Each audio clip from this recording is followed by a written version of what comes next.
Muitos de vocês que estão aqui vieram de igrejas onde isso é ensinado, que o plano de Deus era que Israel cresce em Jesus e que o milênio começasse com a vinda de Jesus Cristo. Mas os judeus rejeitaram a Jesus usando o livre-arbítrio.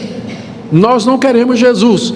E Deus então tinha um plano B, para a emergência Deus tinha. Então Deus separa Israel e agora está lidando com os gentios, portanto 2 povos. E quando acabar o tempo de lidar com a nação, de lidar com os gentios, Deus vai restaurar. Eles rejeitaram a Cristo, não creram em Cristo, Deus o cortou do povo dele. Eles foram excluídos do povo de Deus, se perderam, foram condenados eternamente. Aqui ofereceremos ensinamentos claros e diretos, baseados nas Escrituras, para ajudar a moldar uma vida cristã centrada em Cristo e nos princípios reformados. Confira a pregação a seguir e seja edificado. A queda dos judeus não é irreversível.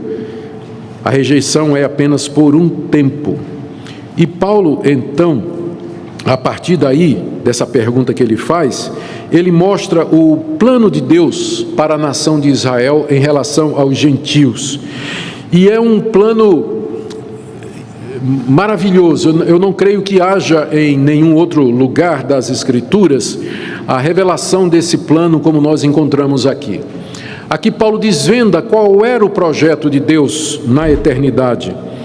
E esse projeto segue um padrão de algumas etapas. O plano de Deus era a queda dos judeus, abrindo porta para a salvação dos gentios. Os gentios, ao se converterem, provocam ciúmes nos judeus. E os judeus, então, se convertem a Jesus Cristo. Esse era o plano de Deus na eternidade. Plano que Paulo revela aqui, mostrando, então, que Deus tinha um propósito com a queda de Israel, o endurecimento dos judeus e a incredulidade deles, e que o alvo final de Deus é a conversão da nação de Israel ao Messias Jesus Cristo. Vamos ver então esse ensinamento a partir do verso 11 até o verso 24. Paulo aqui tem três pontos que eu quero ver com vocês. O primeiro deles está aí no verso 11 a 24, onde Paulo vai ensinar que a queda dos judeus, a incredulidade dos judeus, serviu de salvação para os gentios. Depois, no verso 13 a 16, Paulo ensina que os judeus, depois do tempo decorrido, marcado por Deus, eles serão restabelecidos, ou seja, eles se converterão ao Messias. E o terceiro ponto é que os cristãos, os gentios, aqueles não judeus que se converteram a Jesus Cristo, não deveriam se vangloriar contra os judeus, verso 17 a verso 21, e depois nós faremos algumas aplicações práticas para nós. Vamos começar então com o que Paulo ensina, em primeiro lugar, sobre a queda dos judeus, trazendo salvação para os gentios. Está aí do final do verso 11 até o verso 12. Pela sua transgressão dos judeus, a transgressão aqui é a incredulidade com relação a Jesus. Pela transgressão dos judeus veio a salvação dos gentios. O melhor comentário para isso que Paulo está dizendo aqui, que pela transgressão dos judeus veio a salvação dos gentios, os não-judeus, é a parábola que Jesus contou dos lavradores maus, que está em Mateus 21. A partir do verso 33, eu quero convidar você a abrir sua Bíblia e seguir a leitura. Jesus contou essa parábola em Jerusalém, naquela última semana de vida dele, antes da sua traição e crucificação, quando ele percebeu a hostilidade e a rejeição da nação de Israel para com ele, particularmente dos líderes, dos sacerdotes, dos escribas e dos fariseus. Jesus então contou uma parábola. Como nós sabemos, uma parábola é uma história fictícia ou real, que tem como objetivo ilustrar um ponto doutrinário, ético, no caso aqui, escatológico. Verso 33, de Mateus 21. Disse Jesus: atentai noutra parábola. Havia um homem, dono de casa, que plantou uma vinha, cercou-a de uma sebe, que é uma cerca viva, construiu nela um lagar, que é um lugar onde se pisava a uva para fazer o vinho, edificou-lhe uma torre, para servir de torre de vigia, e arrendou-a a uns lavradores e depois se ausentou do país. Ao tempo da colheita, enviou os seus servos, os lavradores, para receber os frutos que lhe tocavam. E os lavradores, agarrando os servos, espancaram a um, mataram a outro, e a outro apedrejaram. Enviou ainda outros servos em maior número e trataram-nos da mesma sorte. E por último, enviou-lhes o seu próprio filho, dizendo: a meu filho respeitarão. Mas os lavradores, vendo o filho, disseram entre si: este é o herdeiro. Ora, vamos, matemo-lo e apoderemo-nos da sua herança. E agarrando-o, lançaram fora da vinha e o mataram. Jesus então pergunta: quando vier o Senhor da vinha, o que fará aqueles lavradores? Os sacerdotes e os fariseus responderam: fará perecer horrivelmente a esses malvados e arrendará a vinha a outros lavradores que lhe remetam os frutos nos seus devidos tempos. E perguntou-lhe Jesus então: vocês nunca leram nas Escrituras? A pedra que os construtores rejeitaram, esta veio a ser a principal pedra angular. Isso procede do Senhor e é maravilhoso aos nossos olhos? Portanto vos digo, e aqui está o ponto que Jesus queria ensinar com essa parábola: eu vos digo que o reino de Deus vos será tirado de vocês, judeus. O reino de Deus será tirado de vocês e será entregue a um povo que lhe produz os respectivos frutos, que seriam os gentios. E verso 45, os principais sacerdotes e os fariseus, ouvindo estas parábolas, entenderam que era a respeito deles que Jesus falava. E o verso 46 diz que procuravam matar Jesus, embora não encontrassem ocasião para isso. A parábola, o sentido da parábola é claro. A vinha é o reino de Deus, o dono da vinha é o próprio Deus. Os lavradores a quem ele arrenda a vinha era a nação de Israel, os judeus. Os emissários que foram lá cobrar os frutos foram os profetas que Deus mandou para a nação de Israel, que foram todos sistematicamente recusados, rejeitados, mortos, espancados e apedrejados. Finalmente Deus mandou o seu próprio filho para a nação de Israel, mas os lavradores rejeitaram o filho, tomaram o filho, jogaram fora da vinha e o mataram. A pergunta de Jesus aos fariseus foi: o que é que vocês acham que o dono da vinha vai fazer com esses lavradores? Em outras palavras, o que é que vocês acham que Deus vai fazer com vocês, que estão me rejeitando, o Filho de Deus, vocês que mataram todos os profetas que foram enviados? O que é que vocês acham que Deus vai fazer? E eles, sem entender o que é que Jesus estava dizendo, pronunciaram o próprio veredito, dizendo: não, quando o dono da vinha vier, ele vai fazer perecer horrivelmente a esses malvados. Eles pronunciaram a sua própria sentença, sem saber. Arrendará a vinha a outros lavradores. Profeticamente anunciaram que o reino de Deus que estava com eles passaria para outros povos que lhe remetam os frutos nos seus devidos tempos. E foi exatamente isso que aconteceu. 30 anos depois que Jesus disse essas palavras, as legiões romanas invadiram Jerusalém, cercaram a cidade. Depois de um cerco prolongado e difícil, eles entraram na cidade, mataram milhares de judeus, destruíram o templo, levaram os judeus cativos e os espalharam por toda a terra até o dia de hoje, cumprindo aquilo que Jesus disse: o dono da vinha virá e fará perecer horrivelmente esses malvados. E o reino de Deus então foi para os gentios. Deus tirou dos judeus e entregou aos gentios. Gentios são aqueles que não são judeus, brasileiros como vocês e como eu. Nós somos gentios. Se hoje nós estamos no reino de Deus, é por conta da transgressão de Israel, como Paulo diz aqui, voltando agora para o capítulo 11 de Romanos, no verso 11, na sua parte final: pela sua transgressão veio a salvação aos gentios. Se hoje nós cremos, se hoje temos a graça de ser salvos, é porque isso aconteceu. Notemos alguns pontos importantes aqui. O primeiro deles é que isso que nós acabamos de ver não significa que a igreja composta de gentios era um plano B de Deus. Deus tinha guardado na manga para uma emergência. Muitos de vocês que estão aqui vieram de igrejas onde isso é ensinado, que o plano de Deus era que Israel cresce em Jesus e que o milênio começasse com a vinda de Jesus Cristo logo na sua primeira vez. Mas os judeus rejeitaram a Jesus usando o livre-arbítrio. Nós não queremos Jesus. E Deus então tinha um plano B. Para a emergência, Deus tinha um plano. O plano de emergencial era a igreja cristã.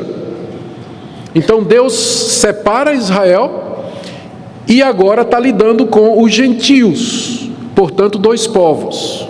E quando acabar o tempo de lidar com a nação, de lidar com os gentios, Deus vai restaurar a nação de Israel como Ele queria que tivesse acontecido na primeira vinda de Cristo. Então você já deve ter ouvido isso. Alguns de vocês vêm de igrejas onde isso é ensinado, é chamado dispensacionalismo. Mas aqui a passagem não está de forma nenhuma dizendo isso. Na verdade, o que Paulo ensina, e é só nós vermos textos aqui do capítulo 10, especialmente final do capítulo 10, Paulo cita Isaías, os Salmos e Moisés para dizer que desde a eternidade Deus já tinha planejado assim. Que Deus, quando elegeu e predestinou aqueles que Ele quis para a salvação, Ele fez não somente entre os judeus, mas também de entre os gentios. Então a igreja não é um acidente. A entrada dos gentios na igreja não é um acidente, mas faz parte do plano eterno de Deus. E como parte desse plano, essa entrada dos gentios na igreja vem com o objetivo de provocar os judeus, como Paulo diz aqui no final do verso 11, para pô-los em ciúmes, para colocá-los com ciúme, do tipo assim, os judeus vendo a grande quantidade de não-judeus, gentios, que estão crendo no Messias e recebendo o Messias, vai chegar um tempo que eles vão dizer assim, mas espera aí, Jesus é judeu, né? Jesus é o nosso Messias e Ele está sendo aceito pelos que não são judeus, e nós que somos judeus estamos aqui rejeitando, e eles se converterão em massa a Jesus Cristo. Isso através do ciúme, através da emulação, como Paulo nos ensina aqui. Esse é o plano de Deus. O resultado disso é o que Paulo chama de a plenitude dos judeus. Veja aí no verso 12, ele argumenta, ora, ele está explicando o que ele disse, né, sobre a questão da transgressão deles trazer a salvação aos gentios para pô-los em ciúme. Ele diz, ora, se a transgressão deles, que foi rejeitarem Jesus, redundou em riqueza para o mundo, que é a salvação dos gentios, e se o abatimento deles, que é a rejeição deles de Cristo, serviu de riqueza para os gentios, porque os gentios se enriqueceram com a salvação eterna mediante Jesus Cristo, quanto mais a sua plenitude, quanto mais a plenitude dos judeus. O que ele está dizendo é o seguinte, se quando os judeus caíram, isso trouxe riqueza para o mundo, imagine quando eles se converterem em massa a Jesus Cristo. O que será a plenitude dos judeus? O que será? O que é que isso vai representar? É claro que Paulo aqui está na expectativa de que isso vai representar um momento glorioso na história da redenção. É por isso que ele chama da plenitude dos judeus, porque então Deus terá plenamente cumprido todo o seu propósito, Deus terá realizado plenamente todo o seu querer, a salvação chegará finalmente, terá alcançado finalmente não somente os gentios, mas também todos os judeus. Esse é o primeiro ponto do apóstolo Paulo aqui. Agora vamos para o segundo ponto. O primeiro é esse, que a queda dos judeus trouxe a salvação dos gentios. O segundo é que os judeus então haverão de ser restabelecidos, ou seja, a queda deles e a rejeição deles não é final. Haverá um tempo em que eles serão restabelecidos.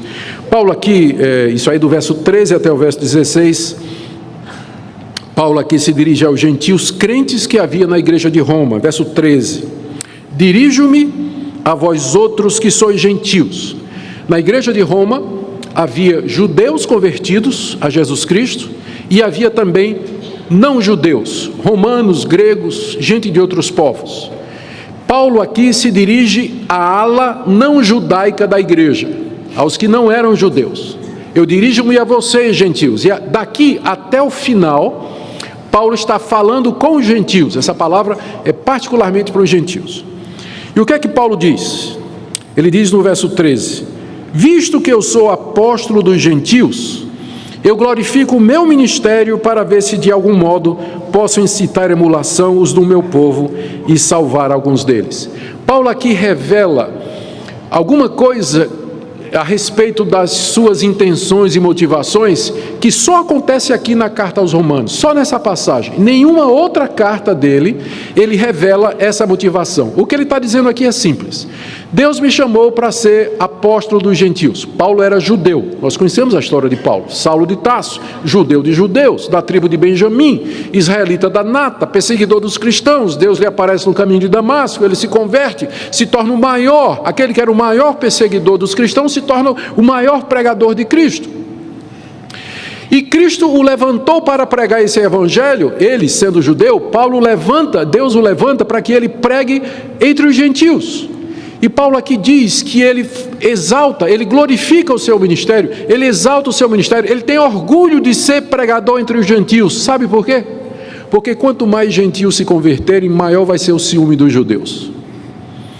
E quanto mais os judeus ficarem com ciúmes, mais judeus vão se converter. É exatamente isso que ele está dizendo aqui, ó. Verso 13. Eu sou apóstolo dos gentios, glorifico o meu ministério, quer dizer, eu me orgulho no meu ministério, para ver, verso 14, se de algum modo posso incitar a emulação do meu povo, posso incentivar ou encorajar ou impulsionar alguns do meu povo a crer em Jesus Cristo e assim salvar alguns deles. Mesmo que Paulo seja o apóstolo dos gentios, no fundo, o que ele queria também era a salvação dos judeus. Ele nunca abandonou a esperança, a paixão e o amor que ele tinha pelo seu próprio povo. Alguns, inclusive, acham que aquele espinho na carne que ele menciona, na segunda carta aos Coríntios, capítulo 12, era exatamente a dor constante que ele sentia, porque os judeus rejeitavam Jesus Cristo. Aqui nessa carta mesmo ele diz: eu queria ser anátema, separado de Cristo por amor dos judeus que são os meus compatriotas. Por que Paulo tem... Por que ele tem essa esperança na conversão dos judeus e essa expectativa? Ele explica isso nos versos seguintes usando 3 metáforas. A primeira da ressurreição dos mortos, verso 15. Ele tinha dito no verso 14 que ele glorifica o ministério dele para levar a salvação a alguns do seu povo, porque, verso 15, se o fato de terem sido eles rejeitados trouxe reconciliação ao mundo, o que será o seu restabelecimento se não vida entre os mortos? Por que Paulo está tão entusiasmado e preocupado com a conversão dos judeus? O argumento é muito simples. Ora, quando eles foram rejeitados, isso trouxe reconciliação ao mundo, Deus se reconciliou com as nações mediante o Evangelho, o que será o restabelecimento dos judeus, ou seja, quando eles se converterem, se restabelecerem como povo de Deus? O que vai ser isso senão vida de entre os mortos? É uma expressão para dizer uma coisa sem precedentes, uma coisa extraordinária, como uma ressurreição. A conversão dos judeus no final vai ser como uma ressurreição, algo assim que ultrapassa o nosso entendimento. Por isso que Paulo está tão entusiasmado com essa perspectiva. Segunda coisa, por conta desse entusiasmo, no verso 16, ele usa agora a metáfora da massa. Se forem santas as primícias da massa, igualmente o será a sua totalidade. Massa aqui é massa de pão. Se as primícias da massa, a primeira amostragem da massa é santa, o resto dela, os pães que são feitos com ela, também serão santas. O que Paulo está se referindo aqui, a massa aqui, as primícias da massa, são os patriarcas, a quem Deus fez as promessas e com quem entrou em aliança. Se eles foram separados por Deus e Deus abençoou a sua descendência, então essa descendência também ela será santa, ela será igualmente abençoada por Deus. Assim Paulo faz uma conexão entre o remanescente fiel dos judeus, que haverá de se converter, e os patriarcas a quem Deus fez as promessas. No mesmo verso 16 nós temos a terceira metáfora que Paulo usa, da raiz da árvore. Se for santa raiz, também os ramos serão. É claro que a raiz são os patriarcas, a quem Deus fez as promessas, e os ramos serão os descendentes desses patriarcas que constituem o remanescente fiel de Israel. A argumentação é a mesma. E isso então, quando Paulo cita aqui raiz e ramos, ele agora faz o gancho para uma metáfora, uma ilustração baseada num processo que era comum naquela época, que era o de enxerto de galhos de uma árvore em outra, que Paulo então usa a partir do verso 17 até o verso 21. E o objetivo de Paulo aqui é corrigir uma tendência dos não-judeus da igreja de Roma de se vangloriar contra os judeus, do tipo assim: Deus rejeitou os judeus e me chamou para ficar no lugar dele. Eu devo ser melhor do que os judeus. Não é porque Deus rejeitou os judeus e eu sou não-judeu e agora faço parte do reino de Deus. Então, quer dizer que de alguma forma eu sou melhor. Então, havia essa tendência dos não-judeus cristãos de Roma de se gloriarem contra os judeus. E Paulo então corrige isso usando essa figura da árvore. Eu vou explicar aqui. A metáfora que está por detrás dessa passagem, que é reconhecidamente uma das passagens mais difíceis da carta aos Romanos, por isso nós vamos precisar ter paciência aqui. A metáfora que Paulo está usando aqui é tirada da fruticultura da época, e que também é muito usado hoje, que é o processo de você enxertar galhos de uma árvore em outra, com o fim de ou melhorar aquela árvore que é enxertada, na qual é enxertada, ou os galhos receberem a seiva da nova árvore e produzirem então frutos melhores do que a árvore original de onde os galhos foram tirados. Esse processo de enxerto era conhecido naquela época e bem antes daquela época, e também é conhecido também nos dias de hoje. Paulo está esticando aqui um pouquinho essa metáfora, porque na fruticultura daquela época, ninguém pegava a oliveira brava, que era a oliveira selvagem, cujo fruto era imprestável, e enxertava galhos daquela oliveira brava numa oliveira cultivada, que produzia fruto bom, né? Ninguém fazia isso. Mas é que Paulo não está preocupado com isso. Ele está pegando a metáfora, ele está estendendo os limites da metáfora, até porque ele vai dizer que esse processo aqui é um processo contra a natureza. Então não vamos nos preocupar com os detalhes, mas apenas no que é que Paulo está dizendo aqui. O importante para nós aqui é identificar os elementos da metáfora que Paulo está usando. E não é difícil de fazer isso. A raiz são os patriarcas, a raiz da boa oliveira são os patriarcas, já vimos isso. A oliveira representa o Israel espiritual, o povo de Deus, não a nação, mas o Israel espiritual dentro da nação de Israel. O Israel dentro de Israel, ou o remanescente fiel, ou os 7.000 que não dobraram o joelho a Baal, como nós vimos na mensagem anterior. Os ramos naturais, sim, aí sim é o Israel étnico, os judeus, a quem as promessas foram feitas. A oliveira brava é o mundo gentílico. Os ramos da oliveira brava são os gentios que se converteram em Cristo Jesus e foram incluídos no povo de Deus. Então a metáfora é muito clara, e dela Paulo tira 2 pontos que eu quero mostrar a vocês. O primeiro ponto é esse: a nação de Israel, por causa da sua incredulidade, a nação de Israel, que são os ramos naturais, por causa da incredulidade, foi cortada do povo de Deus, quando eles rejeitaram a Deus, a Cristo. E Deus então colocou os gentios como enxertos de oliveira brava na oliveira verdadeira. Aqui a figura é muito simples, né? Os judeus foram cortados da oliveira, Deus quebrou os ramos, pegou os ramos de uma oliveira brava e colocou no lugar. Então foi isso que Deus fez. Segunda coisa, se Deus consegue pegar ramos da oliveira brava e enxertar na boa oliveira e eles dão fruto, é muito mais fácil para Deus reenxertar os ramos naturais, não é? E é exatamente isso que ele vai fazer. Ele vai reenxertar os ramos naturais na oliveira. Vejam as passagens que dizem isso, verso 17. Se, porém, alguns dos ramos foram quebrados, e tu, ele está falando para o gentio, sendo oliveira brava, foste enxertado em meio deles e te tornaste participante da raiz e da seiva da oliveira. Veja o verso 19. Dirás, pois, alguns ramos foram quebrados para que eu fosse enxertado. E veja também o verso 20. Bem, pela sua incredulidade foram quebrados, tu, porém, mediante a fé, estás firme. Então essa é a aplicação que Paulo está fazendo para os gentios. Vocês são oliveira brava, vocês não são da árvore original. vocês estão aqui como enxerto. Tem que lembrar disso. Os judeus, que são os ramos naturais, foram quebrados por causa da incredulidade deles. Mas se Deus pode trazer vocês e enxertar, muito mais pode Ele trazer os ramos naturais de volta, porque é muito mais fácil fazer isso.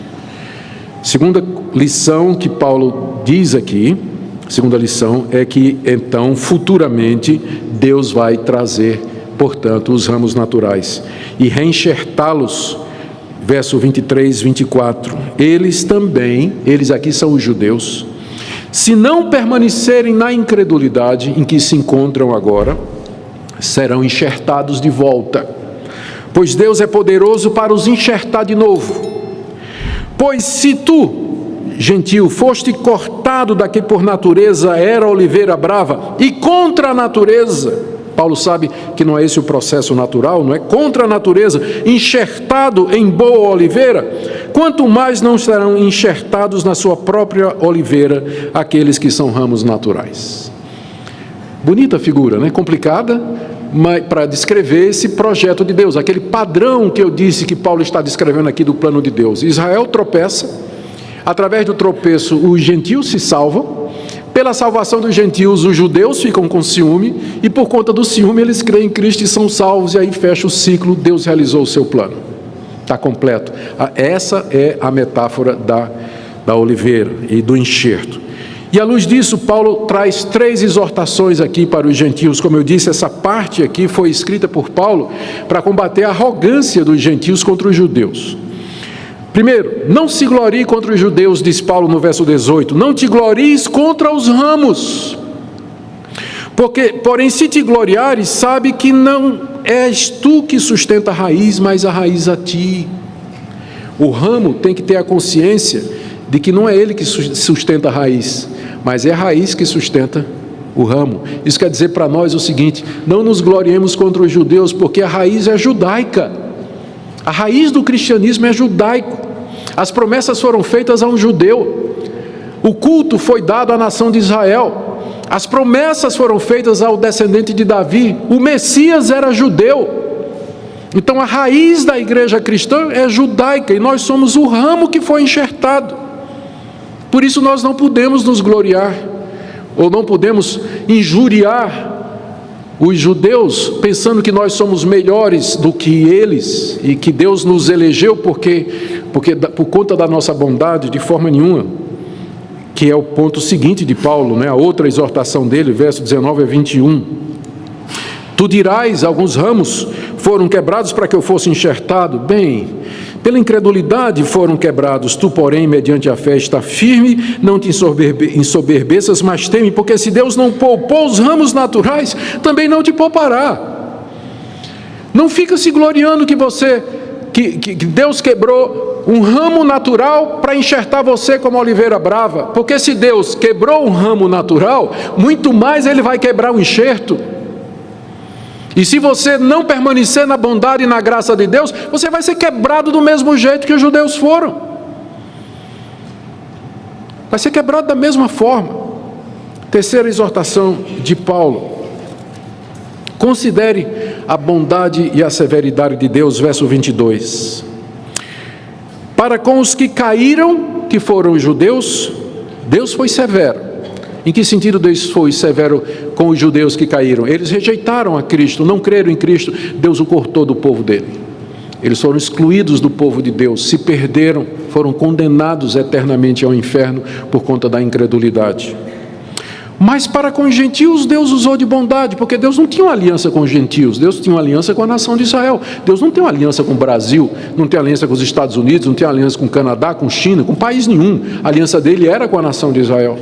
Mas ele agora bondosamente estendeu o Evangelho e as boas novas e a palavra da reconciliação aos não-judeus. Se você está aqui nessa noite, crente em Jesus Cristo, é por conta da bondade de Deus, não é por nada em você, não é por mérito seu ou nosso, como raça, nação ou como indivíduos, mas é pela misericórdia e pela bondade de Deus. Mas aí Paulo adverte, no verso 22...